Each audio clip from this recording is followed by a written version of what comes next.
Assalamualaikum warahmatullahi wabarakatuh. Shalom, Om Swastiastu, Namo Buddhaya, salam kebajikan dan salam sejahtera untuk kita semua. Hai semuanya, perkenalkan saya Kesha Switenia Maharani Imanto, biasa dipanggil Kesha. Saya mahasiswa aktif Fakultas Hukum Universitas Tarumanagara. Saya dari kelas Kapita Selekta Hukum Pidana GZ. Di dalam video ini, saya akan menjelaskan mengenai capital punishment atau yang biasa juga disebut dengan pidana mati.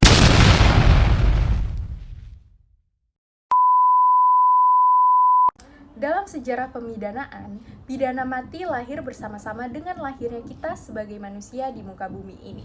Dengan budaya retalisme yang artinya bagaikan serigala memakan serigala. Menurut salah satu ahli hukum pidana di Indonesia, yaitu Profesor Ruslan Saleh, mengatakan bahwa pidana mati merupakan hukuman yang paling berat menurut hukum positif di Indonesia.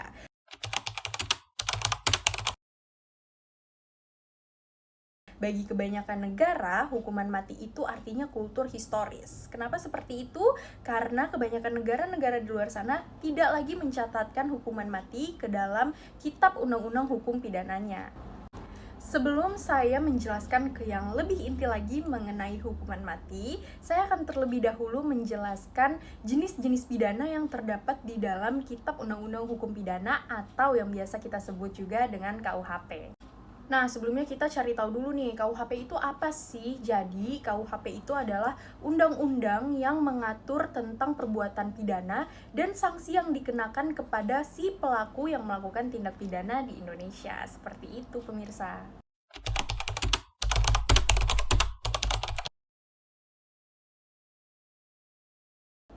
Nah, di dalam KUHP itu terdapat dua jenis pidana. Yang pertama ada jenis pidana pokok.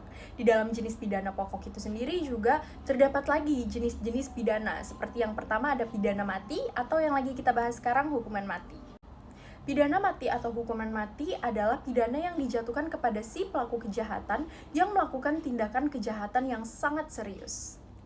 Yang kedua, terdapat pidana penjara. Nah, pidana penjara itu artinya adanya pembatasan bergerak kepada si pelaku kejahatan dengan cara dikurung dalam lembaga permasyarakatan. Yang ketiga, hampir-hampir mirip juga sama pidana penjara, yaitu ada pidana kurungan, sama artinya dengan pidana penjara, yaitu adanya pembatasan bergerak kepada si pelaku kejahatan, namun mereka dibedakan dengan tempat yang tertentu dan jangka waktunya itu lebih singkat dibandingkan pidana penjara. Kemudian ada juga pidana bersyarat. Nah, pidana bersyarat ini dalam pelaksanaannya seperti pidana penjara, itu dapat ditunda atau bahkan tidak perlu lagi dilakukan selama si pelaku kejahatan ini memenuhi syarat-syarat yang telah ditentukan. Dan yang terakhir ada pidana denda. Pidana denda itu mengharuskan si terdakwa untuk membayarkan denda berupa sejumlah uang yang telah ditetapkan oleh pengadilan. Jenis pidana tambahan kedua yang terdapat dalam KUHP itu adalah pidana tambahan.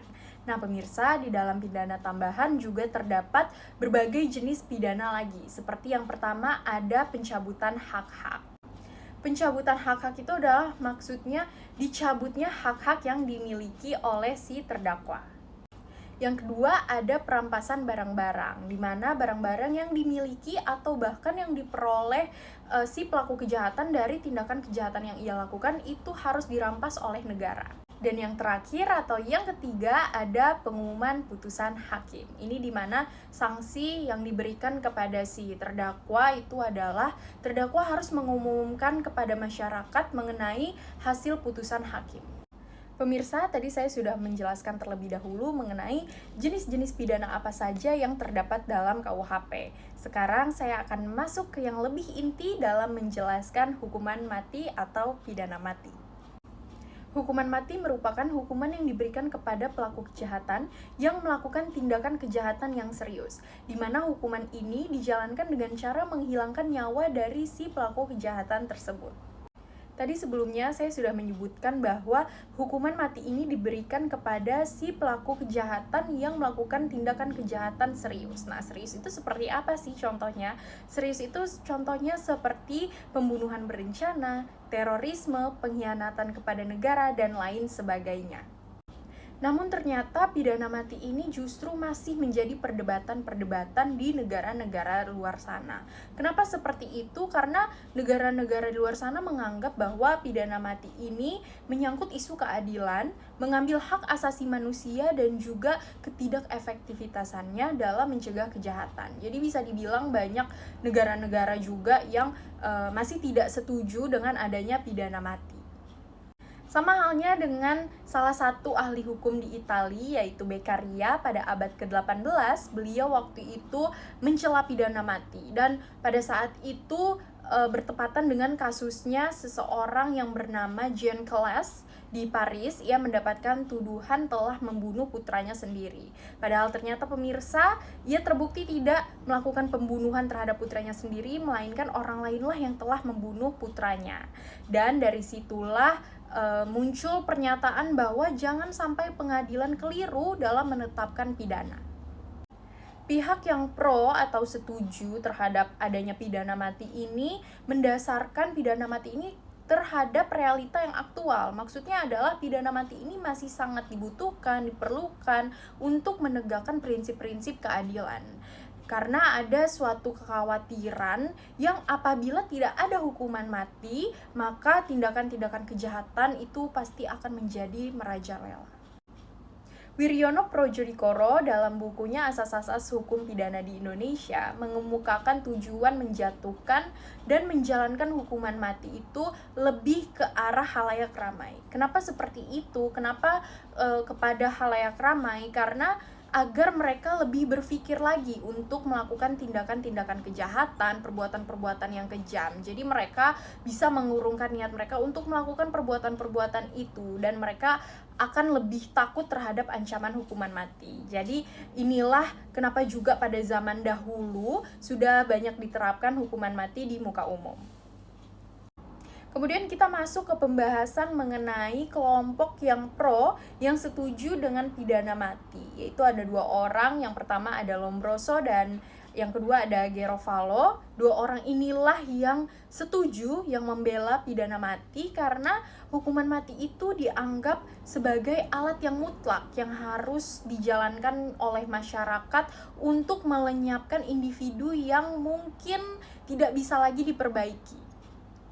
S.J. Rambonit mengatakan untuk mempertahankan ketertiban hukum itu merupakan suatu tugas dari pemerintah. Maka dalam mempertahankan suatu ketertiban hukum itu diperlukan pemidanaan. Dan apabila telah terjadi perbuatan atau tindakan kejahatan yang dirasa sudah merugikan ketertiban umum, pidana mati harus dijalankan oleh pemerintah. Salah seorang ahli hukum filsuf dari Italia, Beccaria, yang tadi sudah saya sebutkan di awal, beliau yang menentang sekali adanya hukuman mati ini beranggapan bahwa hukuman mati bertentangan dengan kontrak sosial karena hidup tidak dapat dihilangkan dengan sesuatu hal yang legal. Ruslan Saleh sendiri mengatakan bahwa semakin banyak orang yang tahu tentang buruknya pidana mati. Jadi di era dewasa ini banyak negara-negara beradab yang menghapuskan pidana mati itu. Saya akan menjelaskan sedikit lebih singkat yang tertulis di dalam pasal 6 ayat 2 ICCPR atau International Covenant on Civil and Politics Rights. Di situ tertulis, in countries which have not abolished the death penalty may be imposed only for the serious crimes. Artinya sendiri adalah di negara-negara yang belum menghapus hukuman mati dijatuhkan kepada perbuatan kejahatan yang dianggap serius. Kemudian di manakah letak pengaturan pidana mati dalam KUHP? Saya akan menyebutkan beberapa di antaranya. Yang pertama ada pembunuhan berencana, itu bisa dilihat dan dicari di pasal 340. Kemudian yang kedua ada pencurian dan kekerasan di pasal 365 ayat 4. Dan yang terakhir ada pembajakan di laut, di pesisir, dan di sungai, itu ada di pasal 444 dan lain sebagainya. Terdapat juga pengaturan pidana mati di dalam undang-undang namun tidak termasuk dalam KUHP. Yang pertama ada Undang-Undang Nomor 35 Tahun 2009 itu tentang tindak pidana narkotika. Yang kedua ada di Undang-Undang Nomor 31 Tahun 1999, Jungto Undang-Undang Nomor 20 Tahun 2001 tentang Tindak Pidana Pemberantasan Korupsi. Dan yang terakhir di dalam Undang-Undang Nomor 26 Tahun 2000 tentang Tindak Pidana Terhadap Hak Asasi Manusia. Oh iya, kebetulan saya juga ingin tahu ya, saya sedikit kepo bagaimana pandangan-pandangan orang di sekitar saya mengenai pidana mati. Jadi, mari kita tatar alias tanya-tanya sekitar.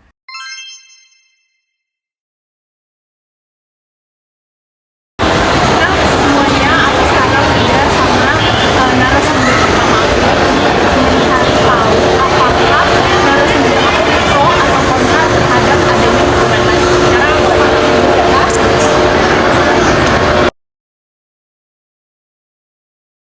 Oke, kamu tahu nggak? Ibu sendiri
Nah, pemirsa, ini Cynthia pro terhadap hukuman mati yang ada di Indonesia. Sekarang kita lanjut lagi ya, apakah masih banyak yang pro atau kontra terhadap adanya hukuman mati di Indonesia. Terima kasih. Baik teman-teman semuanya, di sini saya sudah bersama narasumber saya. Halo, dengan siapa namanya Pak? Nana. Oke, Pak Nana, sebelumnya maaf mengganggu waktunya. Perkenalkan, saya Keisha, mahasiswa aktif Universitas Tarumanegara, Fakultas Hukum. Saya ingin bertanya kepada Bapak mengenai pendapat Bapak, bagaimana menurut Bapak dengan adanya hukuman mati di Indonesia? Apakah Bapak setuju atau tidak? Menurut saya hukuman mati di Indonesia ya boleh aja gitu, asalkan sesuai dengan prosedurnya. Oke, sesuai dengan tindak pidananya juga ya, seperti apa? Oke, berarti Bapak masuk di tim yang pro dengan adanya hukuman mati di Indonesia. Terima kasih, Pak Nana. Sama-sama. Narasumber selanjutnya itu adalah ibu aku sendiri. Hai Mah, kenalin nama Mama siapa? Nama saya Fenty Carmila, ibunda dari Kesia Switenia Maharani Imanto. Oke, Ma, aku mau tanya-tanya sedikit sama Mama mengenai hukuman mati yang ada di Indonesia. Menurut Mama, aku pengen tahu nih, jenis tindak pidana apa sih yang pantas untuk mendapatkan hukuman mati? Kalau menurut Mama, tindakan narkoba, terus pembunuhan berencana, korupsi. Oke. Terus habis itu aku juga mau tahu, Mama setuju nggak adanya hukuman mati di Indonesia itu? Setuju banget. Setuju. Ya. Kalau boleh tahu kenapa, Mah? Ya karena kalau narkoba itu kan dapat merusak generasi Betul. muda. Kalau pembunuhan berencana itu sudah dapat mempengaruhi akhlak anak muda sekarang, akhlak untuk kita semua. Terus untuk korupsi ya biar dapat pelajaran buat mereka. Oke, mereka. Oke, Mah, makasih banyak udah mau luangin waktunya. Sama-sama, Dan nanti kita lanjut ke narasumber yang selanjutnya. Nah, pemirsa, kembali lagi dengan saya. Di sini saya bersama dengan narasumber saya selanjutnya, itu kakak saya sendiri. Hai Kak, kenalin dong. Nama kamu siapa? Aku Syakila. Oke, Kak Syakila, aku mau tanya-tanya sedikit nih ke kamu. Apa sih pendapat kamu tentang hukuman mati di Indonesia? Kalau aku pribadi itu kontra terhadap hukuman mati karena menurut aku itu melanggar hak asasi manusia. Tapi kembali lagi pada jenis tindak pidana itu sendiri. Oh iya, jenis tindak pidana apa yang Iya, si terdakwa lakukan. Betul. Oke, berarti Kak Syakila ada di tim Kontra. Oke, terima kasih. Nah pemirsa, saya sudah bersama narasumber saya selanjutnya, yaitu tetangga saya sendiri. Pak Ibu, perkenalkan nama Ibu siapa? Bu Rosita. Oke. Ibu Rosita, aku mau tanya-tanya sedikit kepada Ibu mengenai hukuman mati. Menurut Ibu, saya mau tahu nih pendapat Ibu. Ibu tuh setuju nggak sih dengan adanya hukuman mati? Tidak setuju. Oke, berarti Ibu ada di tim tidak setuju. Kenapa tidak setuju ya kalau boleh tahu? Takut apa? Salah eksekusi? Oh, oke, berarti Ibunya ada di tim yang kontra, guys. Makasih Bu Rosita. Nah, saya sudah bersama narasumber saya yang terakhir, itu tetangga saya juga. Ibu perkenalkan nama Ibu siapa? Sofiati. Oke, Ibu Sofiati, aku mau wawancara sedikit tentang hukuman mati. Aku mau tahu pendapat Ibu. Ibu tuh setuju nggak sih terhadap hukuman mati? Tidak. Tidak, kenapa? Melanggar HAM. Melanggar HAM, berarti Ibu ini juga ada di tim yang kontra. Makasih Ibu Sofiati. Terakhir dari video ini, setelah kita mengupas banyak tentang hukuman mati, saya akan menyebutkan beberapa negara yang pro dan negara yang kontra terhadap pidana mati. Kita ke yang pro dulu kali ya.